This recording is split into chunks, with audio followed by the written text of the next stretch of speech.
OK. Merci, chers participants, pour votre présence aujourd'hui. Nous venons de terminer la présentation de notre bureau virtuel. Et comme promis, chose promise, chose due, aujourd'hui, nous allons présenter la première application qui rentre dans notre série de la présentation des applications. Et nous allons commencer avec Omail. Et dans la suite, nous ne savons pas encore laquelle, mais je suis sûr que certainement notre leader Jordi va présenter autre chose. Donc aujourd'hui, Omail va attirer notre attention. Et sans plus attendre, vous savez, on accède à Omail à travers Offenders.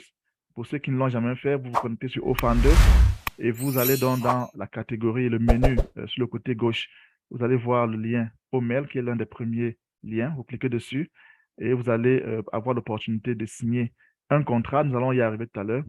Maintenant, nous allons présenter d'abord à quoi correspond Omail. Ça rentre dans le domaine de la correspondance électronique. OK? Lorsqu'on parle de correspondance électronique, on parle du courrier en ligne.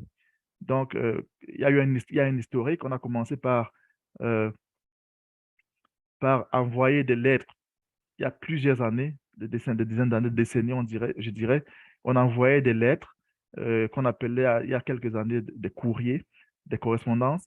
Et aujourd'hui, c'est devenu électronique parce que nous allons vers le virtuel, tout devient électronique.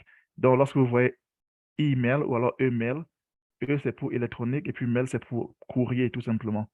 Maintenant, un petit historique, comme je l'ai dit, on parlait d'avoir des lettres, on est passé à l'étape des télégrammes. À chaque étape, ça prenait une forme un peu plus avancée. Après, on est passé au fax, qui était très rapide. Et aujourd'hui, on est dans le domaine, dans le monde des SMS, ou alors de la messagerie instantanée. Et ces deux vont toujours presque ensemble. Les SMS, c'est pour des messages courts, et les courriers électroniques, c'est des messages assez longs, ou alors dans le domaine professionnel. Donc, maintenant, j'ai fait une petite recherche, je me suis rendu compte que le courrier électronique, la première fois qu'on a utilisé un courrier électronique, c'était en 1965 dans le programme Mailbox, qui veut simplement dire boîte à mail, boîte à courrier. Et c'était un programme de l'université, de l'Institut de technologie de Massachusetts, qui est certainement l'une des universités les plus phares aujourd'hui, je dirais, parmi les meilleures, les 10 meilleures universités dans le monde. Donc, pour ceux qui ont des visions du plan technologique, c'est une université à rechercher. Ils ont fait le premier essai qui était en 1965.